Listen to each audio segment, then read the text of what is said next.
Les Lefebvre de Batiscan, chapitre 28. Les sauvages. Le père Raphaëx avait savouré les rillettes du Poitou et avait promis à Mathurin d'aller le visiter, lui, sa petite-fille et sa femme Catherine, aussitôt que possible. Il avait été agréablement étonné d'apprendre que chez les Lefebvre du Clos, on ne gardait pas de boissons alcoolisées.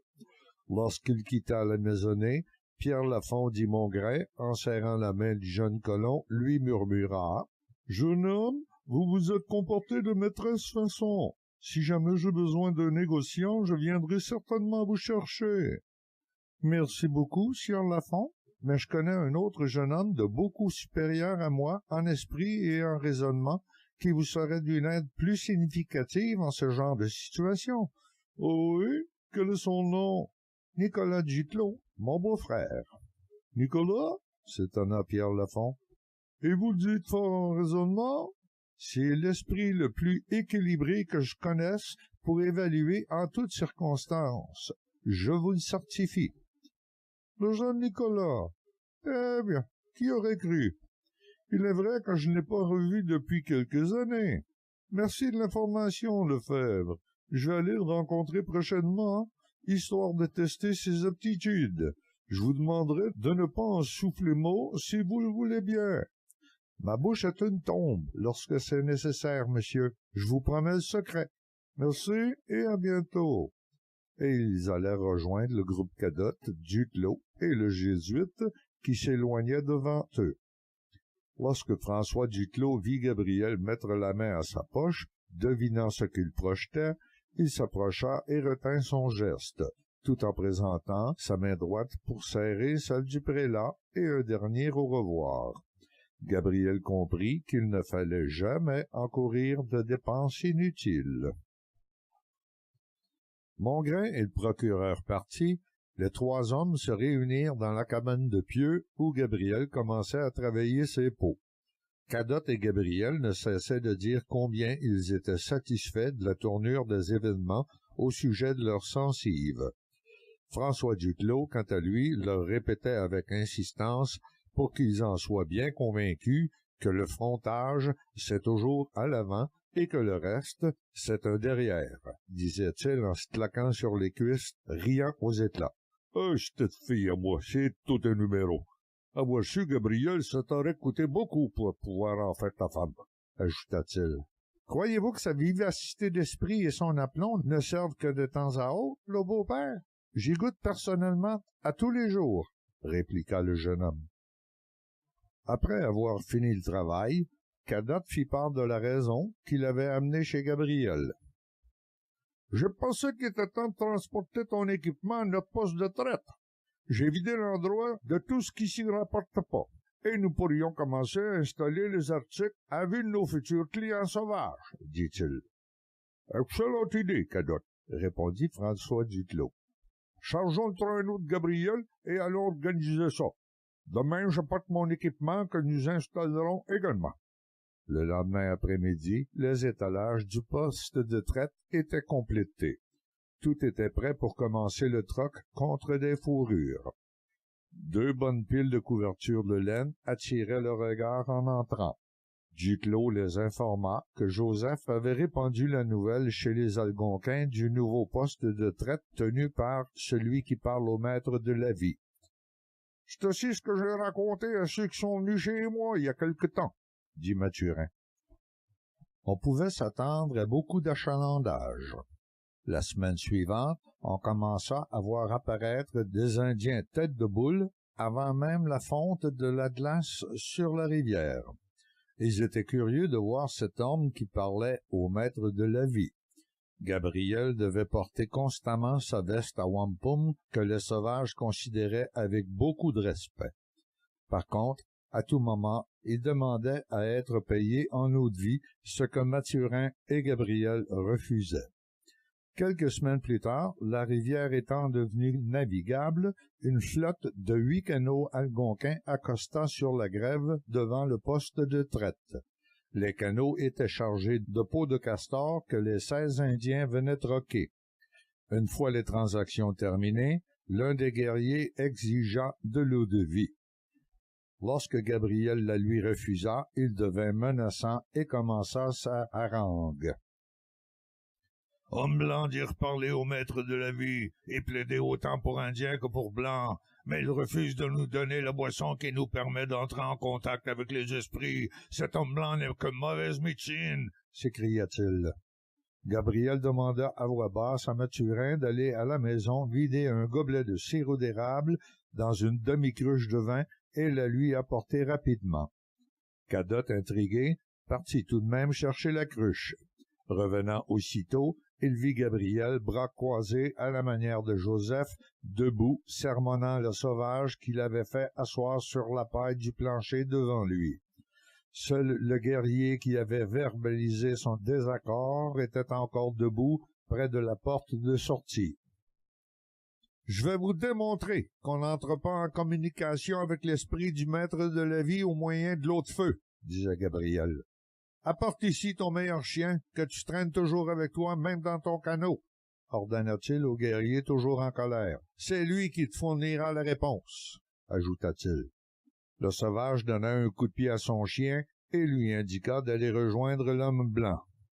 Le chien vint s'accroupir devant Gabriel, qui le flatta malgré ses grognements, qui cessèrent rapidement lorsqu'il lui présenta un morceau de viande séchée. Il prit ensuite un assez gros bol, dans lequel il versa le contenu de la cruche de vin mêlé de sirop d'érable, et déposa le bol devant le chien. Celui-ci, hésitant, goûta au liquide avec réticence au début, mais après quelques lampées, il commença à laper avidement. Lorsque Gabriel jugea que le chien en avait assez bu, il donna un coup de pied et renversa le bol. Le chien se mit à grogner et montra ses crocs. Gabriel s'adressa au sauvage et lui dit « Rappelle ton chien. » L'Indien s'exécuta, mais le chien se retourna et lui répondit avec un grognement féroce en montrant les crocs. Il avança vers son maître en grognant, mais aussi en chancelant, et tomba sur le flanc. Se relevant, il refit quelques pas et retomba à la renverse. Gabriel dévisagea le guerrier. « Crois-tu que ton chien est en contact avec les esprits du maître de la vie? » demanda-t-il en pointant le chien affalé à ses pieds qui commençait à geindre. « C'est là ce que produit chez vous l'eau de feu que vous exigez. Je n'accepterai jamais de transformer un grand guerrier en chien incapable de se tenir sur ses pattes. J'ai parlé. » Et Gabriel croisa ses bras en fixant l'Algonquin dans les yeux. Le sauvage assis devant lui resta abasourdi par le misérable spectacle du chien geignant sur le sol. Tous levèrent un poing en criant leur approbation. Le guerrier, toujours debout, s'avança, plaça 2 doigts au coin de sa bouche et déclara, en le dirigeant lentement vers Gabriel, « Le maître de la vie parle par ta bouche, homme blanc. Ce qui est écrit sur ta veste est la vérité. » Il se pencha, attrapa son chien et sortit en le traînant par la peau du cou. Tous les Indiens le suivirent en promettant, « Nous reviendrons à la prochaine saison de traite, amis. » Ils embarquèrent dans leur canot et se dirigèrent vers le fleuve. Mathurin et Gabriel s'aperçurent qu'ils avaient liquidé jusqu'au dernier article que contenait leur poste de traite. « Il faudra avoir plus d'équipement l'année prochaine, » remarqua Mathurin. « Nous n'avons plus rien et la saison de traite n'est même pas terminée. »« Il faudra bien en laisser pour les gens du village. Nous avons récolté une fameuse quantité de belles peaux cette année, » répondit Gabriel. « Demain, j'irai voir François pour organiser le transport vers Montréal, » ajouta-t-il. « Vas-y tôt le matin et revenez m'aider à faire des ballots de 90 livres, sinon j'en aurai pour un fichu bout de temps, » répondit Mathurin, qui semblait très heureux du résultat. Gabriel arriva chez lui et trouva Louise en train de soigner un chien qu'elle avait muselé avec une large lanière de cuir souple. Il reconnut le chien du guerrier qui l'avait saoulé. « Comment ce chien est-il arrivé ici? » demanda-t-il à son épouse. « J'ai aperçu 8 canots d'Indiens qui passaient devant la maison et l'un des guerriers a acheté ce pauvre animal dans la rivière. J'ai eu toutes les misères du monde à le récupérer avant qu'il se noie. Et c'est pas un chien, c'est une chienne. Comme elle a voulu me mordre, je l'ai muselé. « Il semble malade, le pauvre toutou. »« C'est pas un toutou, et tu dois être prudent. Cette chienne est saoule. Elle l'aura récupéré dans quelques heures. » Le chien-loup de Gabriel s'était approché et grognait dans la face de la chienne muselée qui n'osait pas bouger. « Paix !» lui intima Louise, et le chien-loup alla se coucher sous la berceuse. Il y avait longtemps que son maître lui avait appris à ne pas désobéir à cette femme. « Je vais aller l'attacher dans l'entrée, et il sera à l'abri, » dit-il à sa femme. « Ne serre pas trop le cou de ma chienne, » répondit-elle en se relevant et se dirigeant vers le foyer. Gabriel apprit de cette façon que le couple Lefebvre-Duclos venait de doubler sa meute. Chapitre 29. Charles de Coigne fait les comptes. Joseph enseignait à Gabriel comment fabriquer un canot d'écorce semblable au grand canot de François Duclos. 2 semaines après la fermeture de leur poste de traite, le canot était prêt. C'était ce canot, plein de ballots de fourrure, qu'il dirigeait avec Nicolas comme devant. Celui de François, aussi plein de ballots, devant et derrière Mathurin, assis au milieu de l'embarcation, naviguait à 10 pieds à sa gauche. Les 2 canots arrivaient à Montréal. Aussitôt débarqué, François partit vers l'entrepôt de Charles de Coigne, en laissant ses 4 compagnons à la garde du matériel. Il revint, suivi par suffisamment de charretiers pour transporter tous les ballots d'un seul coup. On déposa les ballots près d'une grande table, et de Coigne entreprit de vérifier chacune des pots qu'on lui apportait et qu'il plaçait ensuite sur une balance. La qualité des pots était excellente, répéta-t-il constamment. Un sourire de satisfaction s'imprégnait sur son visage lorsqu'il flattait et soufflait une fourrure de castor particulièrement belle. À la fin de la vérification et de l'évaluation des pots au prix de l'année précédente, soit 52 sous la livre, de Coigne informa François Duclos que les fourrures regorgeaient cette année-là à Montréal et à Québec, de sorte que les prix avaient chuté de 5% sur les prix de l'année précédente. Il était donc obligé de dévaluer d'autant le montant total de la valeur des pots qu'on lui avait apportés. François regarda Gabriel, qu'il vit devenir rouge. Il lui fit signe de laisser tomber. Gabriel laissa son beau-père négocier.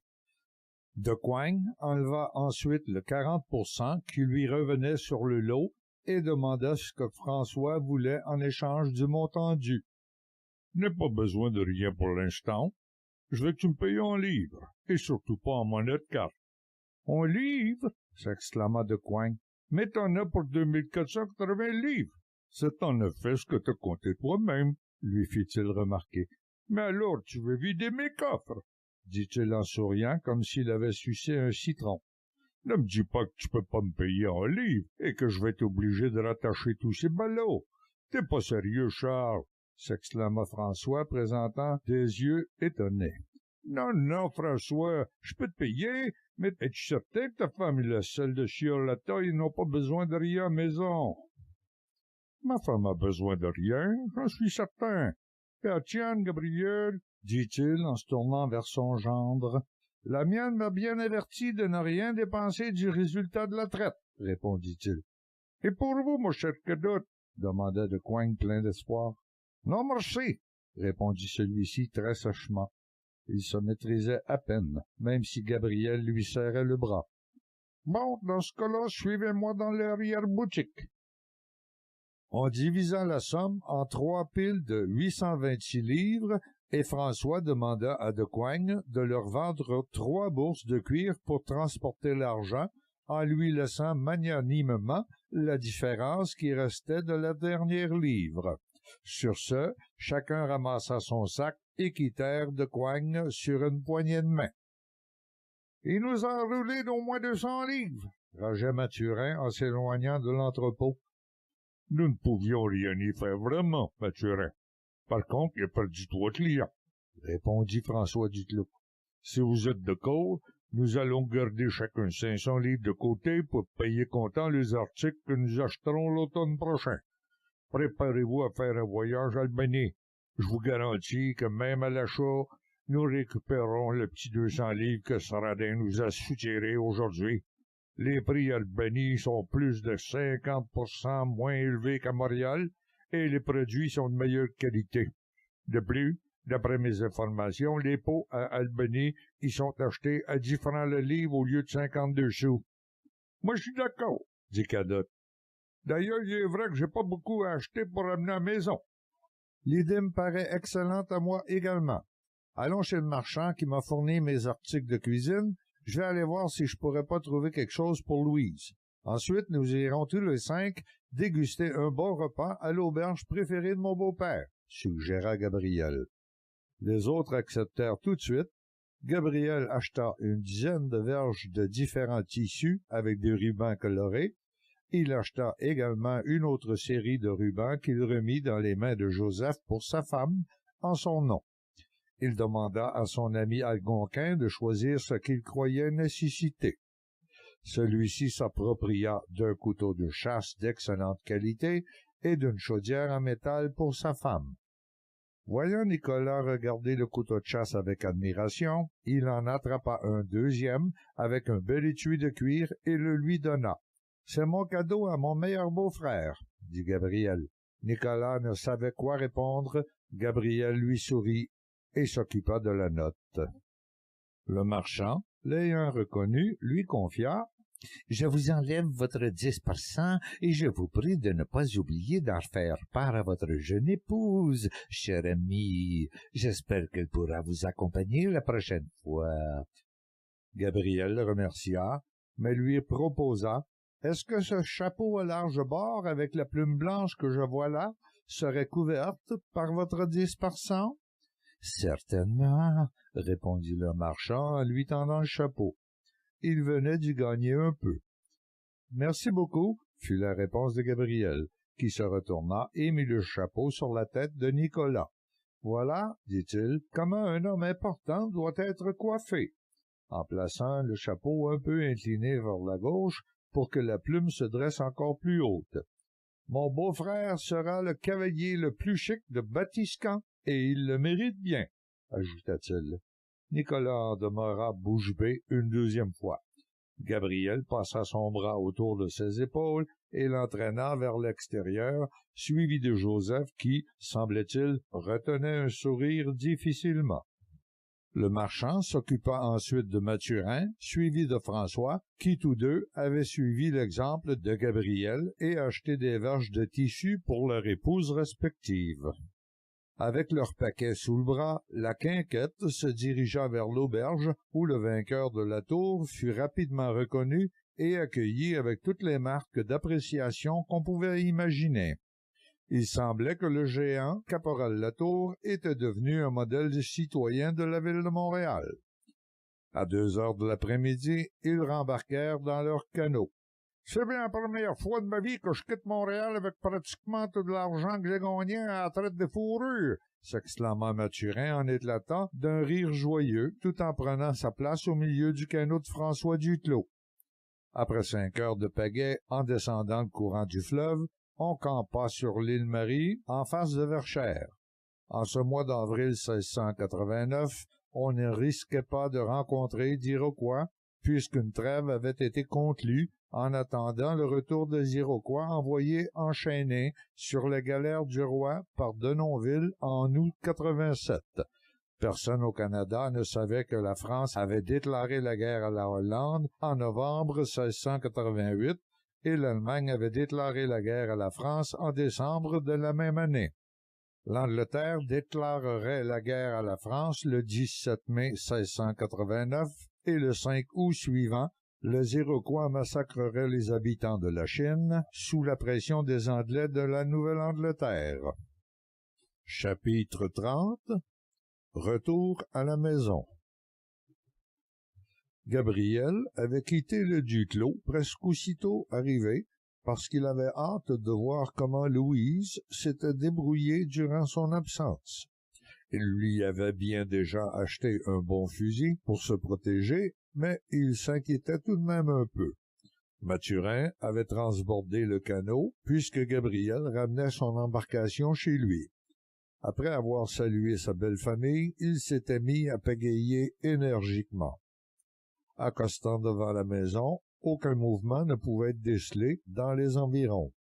Il débarqua derrière Cadotte, qui avait sauté dans l'eau pour stopper l'allure du canot, attrapa son barda et son fusil, et se rapprocha à grande enjambée de la maison.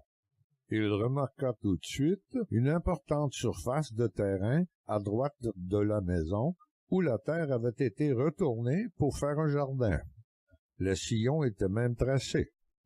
Mathurin, après avoir salué la taille, s'éloigna déjà pour rentrer chez lui, son bagage sur le dos. Il entra dans la maison, personne. Par contre, un petit feu flambait dans le foyer. Sa femme ne devait pas être très loin, c'était évident. Il remarqua que le fusil n'était pas accroché au-dessus de l'âtre, et il ressortit pour aller vérifier dans sa cabane de pieux derrière la maison. Il aperçut les 2 chiens couchés sagement devant la porte ouverte de la cabane.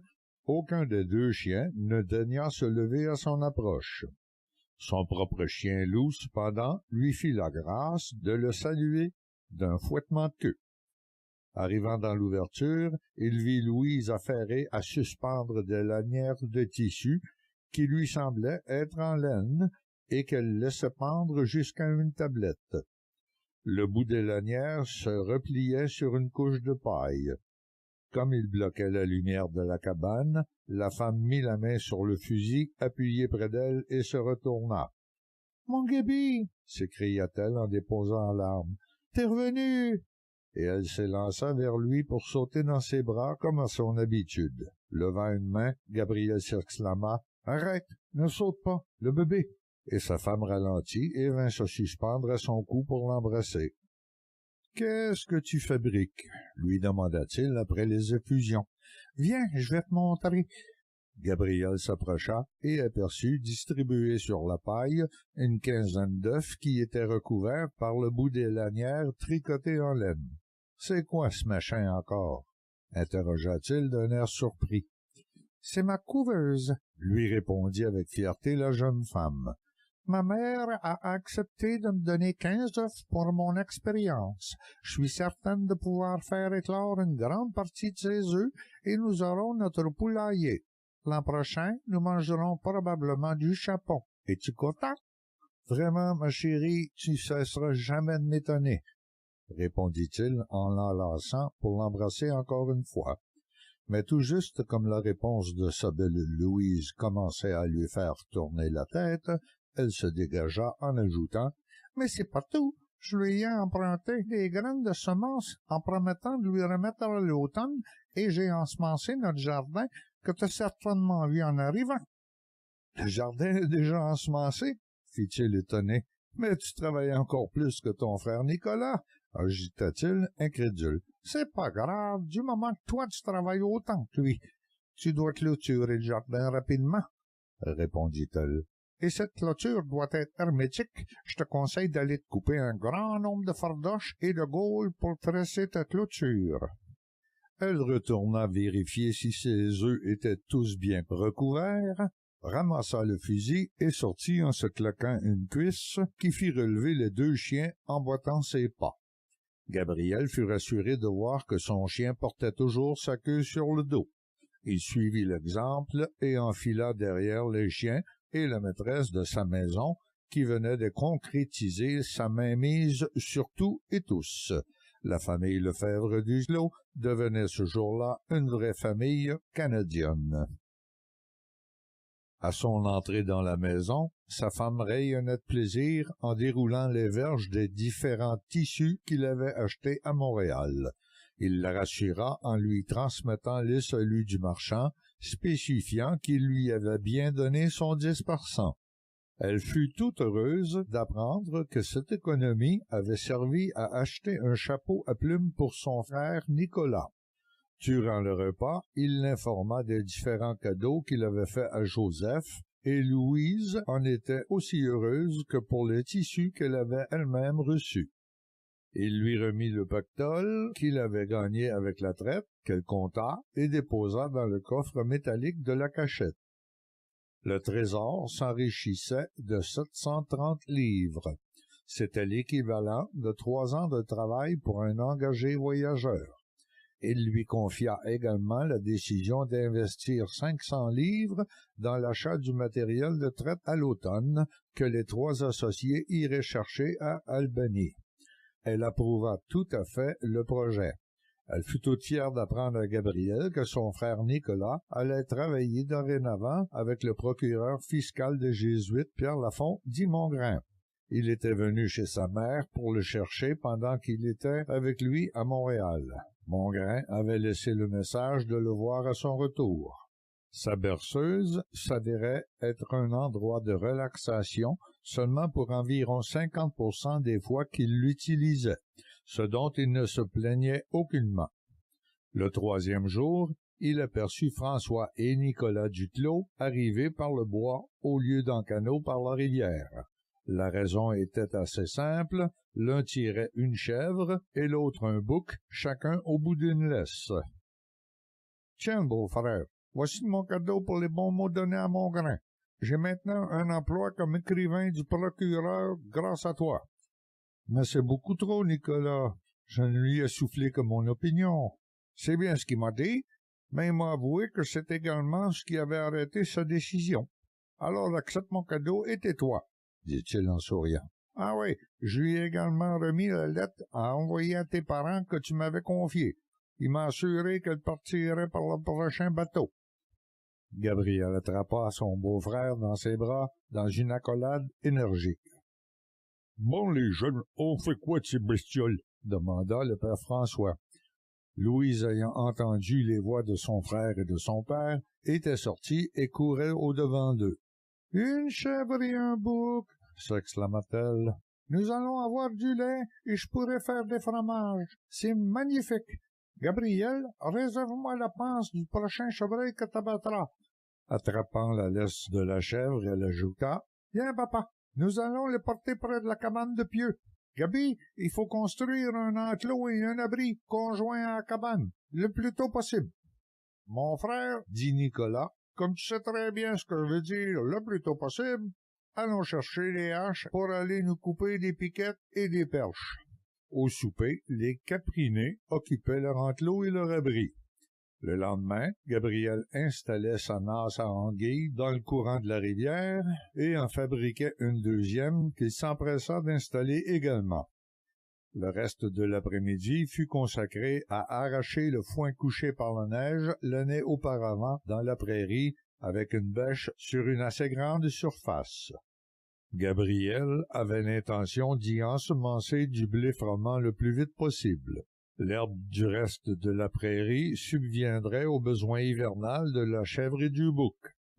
Comme sa cabane de pieux commençait à être encombrée, aussitôt qu'il eut ensemencé son blé froment, il entreprit de construire une grange. Il ne cessait d'y travailler qu'une journée par semaine, où il partait avec son chien chasser le chevreuil, l'orignal ou l'ours pour les besoins de la cuisine. Louise s'occupait du reste des travaux, principalement de son jardin qui promettait une belle récolte. Les anguilles que Gabriel lui apportait chaque matin prenaient également de son temps. Elle en faisait des pâtés qui se conservaient assez facilement et salait le reste dans un petit fût dont une partie était dédiée au procureur des Jésuites. Elle avait réussi à faire éclore 11 de ses œufs et les poussins piaillaient dans l'espace réservé poulailler de la cabane en pieux. Elle avait reconnu 3 coqs parmi le lot, un desquels elle avait décidé d'en faire un chapon. Onadeyou, femme de Joseph, venait souvent la visiter avec son époux et ses enfants. Elles partaient ensemble de temps à autre dans la forêt pour cueillir des herbes. Louise augmenta ainsi sa connaissance sur les herbes médicinales. Les voisins cadottes venaient également à intervalles réguliers que les Lefebvre Duclos équivalaient alternativement. La vie sur la pointe de l'Abatiscan, malgré tout le travail nécessaire, était très agréable et confortable. Chapitre 31 Albany. La ville d'Albany, sur la rivière Hudson, près de New York, avait été colonisée par les Hollandais. Les marchands de l'endroit faisaient d'excellentes affaires à cause des prix et de la qualité de leurs marchandises. En fait, la seule marchandise qui leur était supérieure était la poudre à fusil des Français. Plusieurs des commerçants parlaient le français, et malgré la guerre entre l'Angleterre et la France, aucun commerçant hollandais n'avait de problème à transiger avec des clients canadiens. Selon leur point de vue, ces Canadiens n'étaient pas plus français qu'eux-mêmes n'étaient anglais. Évidemment, les coureurs de bois ne devaient pas s'éterniser dans la petite ville s'ils ne voulaient pas être trop remarqués. Mais à chaque saison, ceux qui pouvaient payer comptant venaient s'équiper et revenaient vendre leurs peaux qui leur étaient achetées et payées en francs. Il s'ensuivait que les coureurs de bois qui faisaient la fête à Montréal après une course n'avaient jamais les moyens de venir s'approvisionner à Albany. D'ailleurs, il faut bien l'admettre, faire ainsi était de se livrer à la contrebande. Aux yeux de François Duclos et de tous les coureurs de bois qui adoptaient cette manière de commercer, il était préférable de faire de la contrebande que de se faire filouter continuellement par le marchand de Montréal ou de Québec, quand ce n'étaient pas les autorités elles-mêmes qui confisquaient les canaux pleins de fourrure sous le premier prétexte qu'ils pouvaient concocter. À l'époque, on connaissait dans tous ses détails l'histoire de Radisson et de celle de Nicolas Perrault. Acheter et vendre à Albany était finalement moins dangereux que de négocier à Montréal. Le seul point chaud face aux autorités était lorsqu'on arrivait à Sorel, puisqu'il fallait prendre le Richelieu, alors appelé la rivière des Iroquois, pour s'y rendre et en revenir. Le voyage le plus rapide durait autour de 2 semaines. Lorsque les 2 canaux accostèrent à Albany, ils le retournèrent sur la grève et s'infiltrèrent dans la ville. Ils n'avaient pas fait 300 pas qu'ils entendirent « La taille? Nom d'une pipe, que fais-tu par ici à triquer de la sorte? » Un grand type habillé en marchand hollandais le regardait les yeux écarquillés comme devant une apparition. Gabriel, considérant l'individu, afficha d'un seul coup un large sourire. « Firepower! C'est bien toi, vieux briscard! » s'exclama Gabriel. « Quelle surprise! Et je te le répète, Moussaillon, que fais-tu ici? » « Mes amis et moi cherchons un marchand en aide qui pourrait nous fournir un équipement de traite. »« Connais-tu par hasard un homme plus honnête que moi, Moussaillon? »« Laisse-moi t'en présenter 3 tout de suite. » Et Gabriel fit les présentations. Firepower était un ex-flibustier hollandais qui avait servi également sous de Graaf comme maître canonnier. 2 ans auparavant, il était venu avec son magot s'installer comme marchand à Albany, où vivait une branche de sa famille. Gabriel ne connaissait que son nom de guerre. Il invita ses nouveaux clients, espéra-t-il, à un pub hollandais pour prendre un pot. 1 heure plus tard, ils étaient tous à son entrepôt derrière son magasin. Les coureurs de bois parvinrent à s'équiper mieux que l'année précédente, à un coût de 1238 livres. Firepower livra lui-même les marchandises avec sa grosse charrette tirée par un cheval. Les 2 canots furent remplis et on abrita le tout avec 2 toiles cirées que le marchand leur laissa par gracieuseté. Les Canadiens lui assurèrent qu'ils seraient de retour au début de l'été suivant avec leur fourrure. Firepower regrettait que Gabriel doive repartir aussitôt, mais comprenait la situation parfaitement. Les nouveaux amis se dirent au revoir jusqu'à l'été suivant. Sur le chemin du retour, alors qu'ils avaient établi leur campement sur l'île Lamotte du lac Champlain, ils aperçurent 4 canots transportant 4 guerriers iroquois chacun se diriger vers eux. Ces sauvages les avaient suivis depuis un bon moment sans qu'ils s'en rendent compte. Voyant qu'ils n'étaient que 3 Canadiens et un Algonquin, les Iroquois avaient décidé d'une attaque pour s'emparer de leurs marchandises. François Duclos, comprenant qu'il allait y avoir bataille, organisa la défense et disposa ses 3 compagnons derrière des gros troncs d'arbres d'où ils pouvaient tirer sans risque. Il indiqua à chacun quel canot lui était réservé, de sorte qu'aucun d'eux ne tirerait le même Indien, évitant ainsi de gaspiller des munitions et surtout de temps pour recharger. Les Iroquois se mirent à hurler leurs cris de guerre, visant à figer d'effroi leurs victimes et ainsi retarder leur tir le plus longtemps possible. La tactique n'eut malheureusement pas l'effet escompté. Les canots étaient encore à 60 verges de la grève quand les Canadiens lâchèrent leur première salve. 4 Iroquois s'affaissèrent. Les canots continuèrent de se rapprocher pendant que les assiégés s'empressaient de recharger. Dans chacun des canots, un Iroquois tirait pendant que les 2 autres, hurlant, avironnaient comme des forcenés. La deuxième salve fut tirée alors que les canots atteignaient la ligne de 40 mètres. 4 autres Iroquois, ceux qui tiraient du fusil, mordirent la poussière, ou plutôt l'écorce de leurs canots respectifs. La ligne de 25 mètres, car les canots avec leur propulsion réduite avançaient moins rapidement, sonna le glas de 4 autres Iroquois additionnels.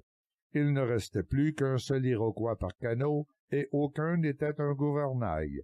Les canots continuèrent donc sur leur aire jusqu'à 5 verges de la berge. Duclos s'écria « Il faut pas qu'ils s'échappent, sans ça, on aurait une armée à nos trousses. » Gabriel, sortant les 2 pistolets de sa ceinture, tua simultanément 2 autres Iroquois.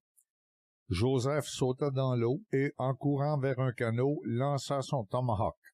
La lame de la hachette s'incrusta au front d'un Indien avant que ce dernier ne puisse tirer son fusil qu'il avait dû ramasser après avoir laissé tomber sa pagaie. Le dernier Iroquois survivant voulut s'enfuir, mais tomba sous une balle de Mathurin. Le combat s'était déroulé tellement vite que les attaquants n'avaient jamais eu le temps de modifier leur plan d'attaque. Les canots vinrent s'échouer aux pieds des Canadiens. Pendant que Joseph lançait les fusils des Iroquois sur la berge, n'oubliant pas de scalper chacun des guerriers, Mathurin récolta les sacs de balles et de poudre, les tomahawks et autres articles négociables. On venait d'augmenter de beaucoup la valeur de l'inventaire des marchandises du poste de traite. L'Algonquin revint avec 16 scalps qu'il attacha à une perche et planta près du canot de François Duclos. Il renversa les canots ennemis et les démolit à coups de tomahawk pour ensuite les couler dans le lac. Ce travail terminé, il revint s'installer auprès du feu où les 3 Canadiens terminaient leur repas. Joseph s'était élevé dans la hiérarchie algonquine à un niveau rarement atteint. Peu de braves avaient 16 scalps à exhiber. Il dégusta son repas consciencieusement avec flegme et dignité. Seul François Duclos avait parlé depuis l'engagement du combat. Il fut le seul à poursuivre. « Nous ne pouvons pas rester ici, » avança-t-il. « Il y a eu trop de coups de feu. Nous devons lever le camp et avironner une bonne partie de la nuit, si la lune est propice. Sinon, nous nous arrêterons plus loin dans des broussailles et dormirons dans des canots avec tour de garde. Il semble que la guerre avec les Iroquois soit relancée. Par contre, ces Iroquois devaient croire que nous étions des traiteurs anglais, sinon ils n'auraient jamais attaqué les Canadiens de cette façon bête en croyant nous faire peur avec leurs cris de mort, remarqua-t-il. Gabriel regarda les cadavres. Il y avait longtemps qu'il n'en avait vu autant. Il dut admettre que des fous, on pouvait en trouver chez toutes les races d'hommes. La nuit du 3e jour suivant, le vit passer devant Sorel, où ils allèrent camper à l'île aux ours que nous connaissons déjà. Étant partis très tôt le lendemain matin, ils accostèrent chez François Duclos à temps pour le repas du midi. Tous étaient exténués, n'ayant pas dormi beaucoup depuis le lac Champlain. Après le repas et un peu de récupération, Gabriel et Mathurin parvinrent chacun chez eux en laissant l'équipement de traite dans le canot qu'ils porteraient le lendemain matin au poste de traite. Il était entendu que François Duclos viendrait lui aussi y décharger son canot. Chapitre 32. Bébé Nicolas Lefebvre, 1689. Lorsque l'hiver arriva au milieu d'octobre, Nicolas Duclos décida de regarnir sa bourse et d'aller faire une tournée de traite en association avec Pierre Lafond dit Mongrain, en haut de la rivière La Pérade. Il serait de retour au début décembre. En fait, il revint le 30 novembre, très satisfait des résultats de sa course. Le soir du 2 décembre, Gabriel vint chercher Dame Jeanne Cerisier, qu'il ramena chez lui en traîneau à chien, emmitouflé dans une grande peau d'orignal. Les contractions de Louise ayant commencé, elle allait accoucher cette nuit-là. L'accouchement fut difficile et affligeant. Le bébé naquit mort-né. C'était un garçon qu'on voulait nommer Nicolas. La jeune mère fut profondément accablée et Gabriel, malgré sa propre douleur, avec l'aide de sa belle-mère, tentait de lui faire comprendre que cela arrivait fréquemment dans toutes les familles. Louise récupéra physiquement très rapidement, par contre le moral fut un peu long à se retaper. Gabriel s'occupait d'elle constamment et la faisait relaxer tous les jours dans un bain chaud qu'il lui préparait.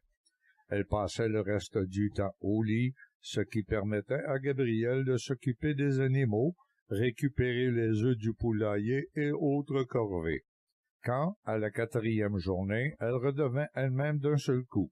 Regardant Gabriel qui la baignait, elle décréta « Tu crois pas que je suis en train de me servir de toi pour me faire chouchouter? »« J'adore te chouchouter, surtout en te lavant le dos, ma chérie. »« Eh bien, profite de ces derniers instants pour me laver le dos plein ton sou, parce qu'aussitôt que t'es satisfait, je sors de cette cuve.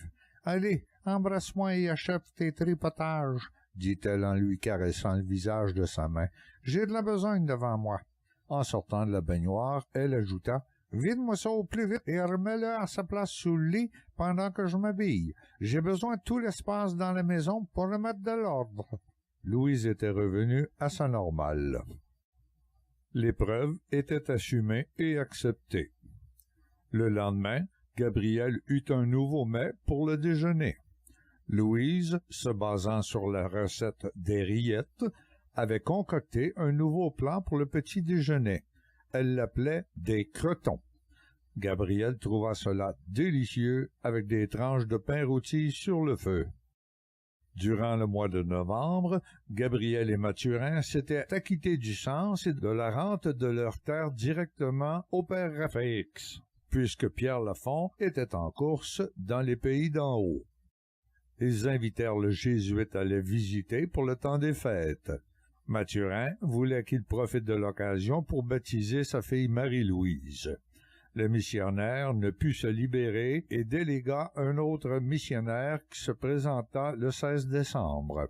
Ce fut jour de fête à la maison Cadotte. Lors de cette visite de quittance, le père Raphaëx, recevant les anguilles salées de Gabriel et celles fumées de Mathurin, accepta avec empressement leur suggestion d'accepter à l'avenir 3 pâtés d'anguilles de la part de Gabriel, faits avec les dernières captures de la saison, et 3 pâtés de rillettes de la part de Mathurin, au lieu de cette salaison ou fumaison peu ragoûtante. Le missionnaire fut enchanté de recevoir une belle peau d'ours de Mathurin et une excellente peau d'orignal de Gabriel, sans avoir oublié de récupérer les 8 deniers du cens.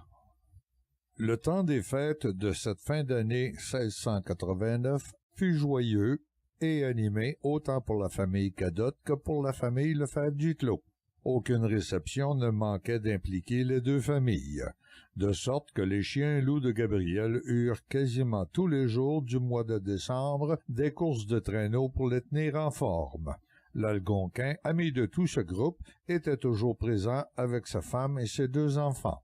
À travers toutes ces festivités et toutes les préparations qu'elles nécessitaient, Louise paracheva sa guérison des suites de son épreuve.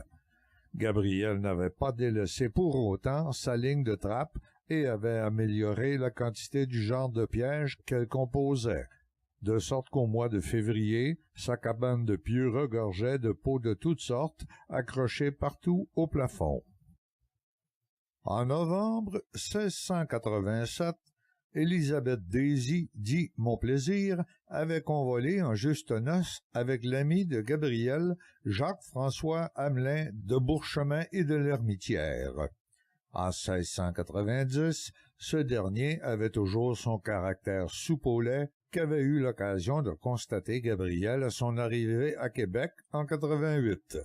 Donc, en février de cette année 90, à Batiscan, Elizabeth Daisy fut offensée par un des habitants, raconta-t-elle à son époux. Bourchemin ne perdit pas une seconde et se présenta le lendemain matin chez l'habitant en question pour le corriger de son impertinence et venger l'honneur de sa dame. Il lui ficha une raclée qui laissa le pauvre homme sur le carreau, affichant la blessure d'un coup de plat d'épée sur la tête. Ayant appris que la victime voulait le poursuivre en justice, Bourchemin arrangea les choses en le dédommageant d'une bourse contenant 200 livres, ce qui équivalait à 1 an de travail pour la plupart des hommes de l'époque. Ce qui étonne dans cette histoire est que la femme de Bourchemin ne fut plus offensée par le même habitant considérant les revenus que cela comportait. Probablement que des détails de l'entretien avec le noble officier ne nous sont pas parvenus. Mais ce ne fut pas la seule impertinence qui fut manifestée cette année-là, loin de là. Chapitre 33. Québec sous la menace. Au printemps, le négoce au poste de traite Lefebvre-Cadotte-Duclos avait été des plus lucratifs. Les pots de castor s'étaient accumulés pour couvrir le prix de vente des 16 fusils butin pris aux Iroquois l'année précédente, en plus de l'inventaire planifié. À la fin juin, au retour de la visite chez Fair Power Albany, New York, les coureurs de bois avaient récolté 5 688 livres en argent sonnant. Chacun récoltait donc un pactole de 1896 livres. On avait profité de l'occasion pour renouveler l'inventaire de l'année suivante, de sorte qu'à leur retour avec le plein des canaux, chacun des entrepreneurs portait à sa ceinture une bourse contenant environ 1300 livres. Malheureusement, durant ce voyage de retour à la maison, aucun Iroquois ne les avait attaqués. On allait devoir se contenter d'un inventaire d'une valeur moindre que celle de l'année précédente. Le coffret secret au pied du foyer se garnissait suffisamment pour devenir un trésor respectable. La maîtresse de la maison décida qu'il était temps d'aménager leur ferme adéquatement. On acheta une truie et un porc, 2 vaches et un taureau. À ce cheptel, on ajouta un bélier et une brebis. Après quelques contacts cérébraux entre le bouc et le bélier, chacun demeura sur ses positions et le calme se rétablit. Gabriel dut construire une étable attenante à la grange déjà édifiée. Il casa Lassou un peu à l'écart, adjoignant sa cabane en pieux. Il dut également agrandir la surface d'ensemencement de son blé et vouer une nouvelle partie à de l'avoine. Tout cela ne fit qu'entamer 1/3 des économies dans le coffret. L'avenir s'annonça plein de promesses pour les Lefebvre-Duclos. Durant l'été, des Iroquois descendirent la rivière où, après une petite confrontation, Gabriel devint frère de sang du chef Mohawk Loup Gris pour avoir sauvé son fils, celui qui parle peu, de la noyade. Il faut noter que Gabriel était le responsable de la quasi-noyade du jeune guerrier. Lors de l'altercation, il lui avait volontairement tiré une balle dans l'épaule droite pour ne pas le tuer, ce qui lui avait fait piquer une tête dans l'eau du bord de la rivière sur une roche. Après 2 semaines de convalescence du jeune guerrier sous les soins de Louise, les Mohawks les avaient quittés pour retourner vers la région de New York avec la promesse de la part de Gabriel d'aller visiter son frère de sang lorsqu'il se rééquiperait à Albany. La veste de Wampum avait décidé Loup Gris de cesser ses attaques sur les Canadiens demandées par les Anglais. L'avant-midi du 15 octobre, Louise, enceinte de 3 mois, récoltait les légumes de son jardin. Levant les yeux, elle appela Gabriel qui travaillait une peau d'ours dans sa cabane de pieux pour couvrir ses rentes. « Un canot se dirige vers nous, » lui annonça-t-elle. Gabriel vit débarquer Cabanac et Bourchemin vers lesquels il se précipita pour leur faire l'accolade. Les effusions terminées, Cabanac ayant été présenté à Louise, qui connaissait déjà Bourchemin, tout le monde entrèrent dans la maison, car les deux officiers apportaient des nouvelles. Ils avaient été mandés pour venir signifier à Pierre Lafond dit Mongrain de rassembler la milice de Batiscan et de se rendre rapidement à Québec. Les Bostonnais étaient signalés sur le fleuve, en route pour venir prendre la ville du Cap-Diamant. « Mais pour qui ils se prennent, ces foutus Bostonnais? Ils pourront jamais prendre Québec depuis que Frontenac a renforcé les défenses. On doit leur envoyer nos coureurs de bois pour régler définitivement le cas de ces chiffres molles. » s'exclama Louise, indignée.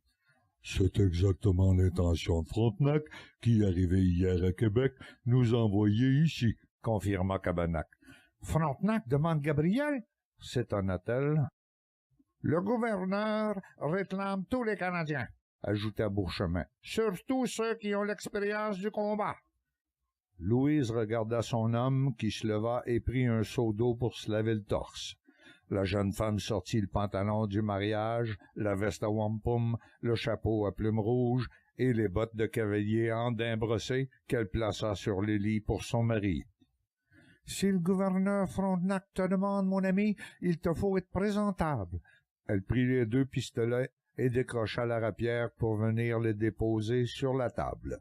Se retirant au fond de la pièce, à la tête du lit à baldaquin, elle retira une petite bourse assez bien garnie qu'elle déposa près des arbres. « Voilà, mon beau Gabi, je crois n'avoir rien oublié.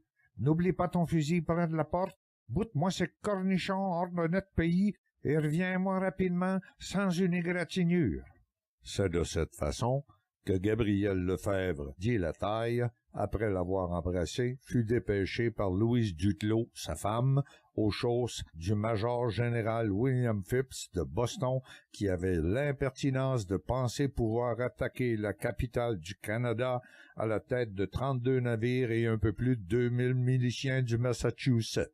Elle n'avait aucun doute sur le résultat à venir et se remit aux travaux de sa cuisine.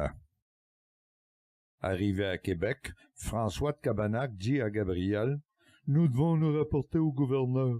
Accompagne-nous, je vais te présenter. » Buade de Frontenac, les mains dans le dos, faisait les 100 pas devant une fenêtre avec vue sur le fleuve. Il semblait songeur. On frappa à la porte de son grand bureau. « Oui, qu'est-ce? » hurla-t-il. « Messieurs de Cabanac et de Bourchemin viennent au rapport, » l'informa son secrétaire. « Faites entrer! Ai-je besoin de vous le dire à chaque fois, comte deux papes? » tempêta-t-il. « Cabanac et Bourchemin au rapport, gouverneur, » saluèrent les deux compagnons. Frontenac leva les yeux et aperçut ses deux officiers encadrant un troisième individu. « Et c'est lui votre rapport? » demanda-t-il en pointant Gabriel du bout du doigt. « Gouverneur, » répondit Cabanac, « j'ai le plaisir de vous présenter l'un de mes meilleurs amis et le meilleur combattant que je connaisse, le sieur Gabriel Lefebvre dit la taille. » Et Gabriel salua d'une inclinaison de la tête sans aucune emphase. Les yeux de Frontenac plissèrent quelque peu de désagrément. Il se redressa, attrapa une pincée dans sa tabatière, en murmurant « Lefebvre dit la taille, » répéta-t-il en inhalant sa prise. « Ah ouais, je me souviens. » Et il commence à fredonner « La tour, prends garde, la tour » et éternua.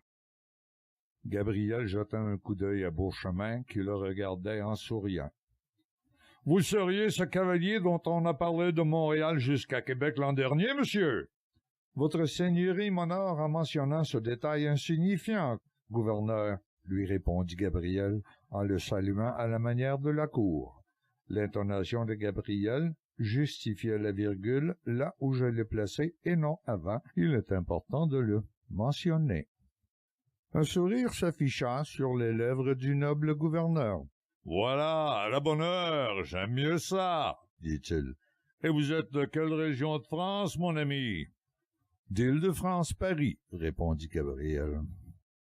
Île-de-France, tout comme moi, monsieur. Je comprends mieux maintenant que vos exploits soient notables, renchérit-il. Peut-être devrais-je vous nommer à la tête d'un contingent que j'envisage envoyer à l'attaque en Nouvelle-Angleterre. Je refuserai, gouverneur, répondit simplement Gabriel. Quoi? Vous refuseriez? Sachez, monsieur, que si je donne un ordre, on ne me refuse pas! Cabonac lui avait écrasé le bout du pied pour lui signifier de mieux jauger ses répliques. « Monsieur le gouverneur, renchérit Gabriel, j'ai servi le roi sous les ordres de Laurent de Graff et aujourd'hui j'ai pris ma retraite de toutes les guerres. Si je suis ici devant vous, c'est pour défendre mon pays, qu'est le Canada, qui est attaqué. Je défendrai mon pays, mon village et ma famille contre quiconque s'y attaquera, sous mes propres ordres, car je n'aurai jamais besoin qu'on m'y oblige. Mais jamais plus je ne m'abaisserai à aller agresser un autre pays, un autre village ou une autre famille sous les ordres de quiconque. Si vous le désirez, vous pouvez m'envoyer à l'abordage du vaisseau de Phipps lorsqu'il sera devant Québec, dit-il en pointant vers la fenêtre du bureau. Je me ferai un plaisir de vous le couler et vous ramener le Bostonais par le chignon du cou.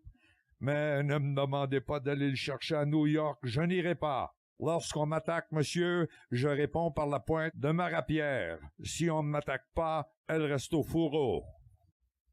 Ces deux amis avaient fait un pas de côté devant l'énergique réponse que se permettait Gabriel à Buade de Frontenac, qu'il connaissait comme un homme très susceptible et aussi prompt aux éclats de colère qu'un baril de poudre à une étincelle. Ils attendaient la foudre qui frapperait leur imprudent compagnon. Ils furent plutôt frappés par un éclat de rire du gouverneur clamant « Voilà qui est parlé, jeune homme! Si tous avaient votre cran et votre courage, doublés d'autant de discernement philosophique, le monde ne s'en porterait que mieux. Et je ne vous demanderai pas de prendre Phipps à l'abordage, quoique j'aimerais assez voir le spectacle, ajouta-t-il en riant de plus belle. Par contre, j'apprécie énormément et retiens votre mot. Je réponds par la pointe de ma rapière. C'est digne, c'est noble, c'est surtout une riposte parfaite à l'impertinence. Je l'utiliserai certainement un jour. » Et il répéta la phrase en pratiquant plusieurs intonations pour choisir la plus frappante. Enfin, il poursuivit. « Monsieur Lefebvre, dit la taille, je vais vous présenter un autre Canadien de votre trempe qui pourra certainement apprécier votre expertise en combat naval.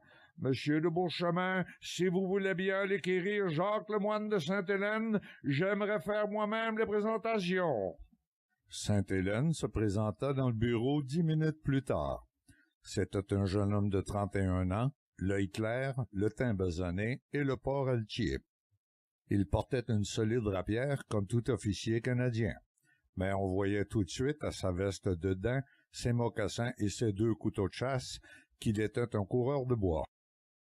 « Monsieur de Sainte-Hélène, laissez-moi vous présenter un jeune homme qui a pour principe de répondre à une attaque par la pointe de sa rapière, tout comme vous, si j'ai bonne mémoire de votre duel avec le gouverneur Perrault de Montréal.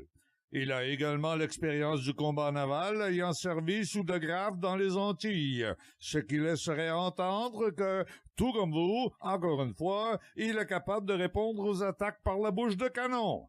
Je vous le confie pour la durée du petit dérangement qui nous préoccupe actuellement. Je compte sur vous, messieurs. Quant à vous, Cabonac et Beauchemin, j'imagine que les milices d'ici à Trois-Rivières sont en marche pour nous rejoindre, n'est-ce pas? Parfaitement, gouverneur.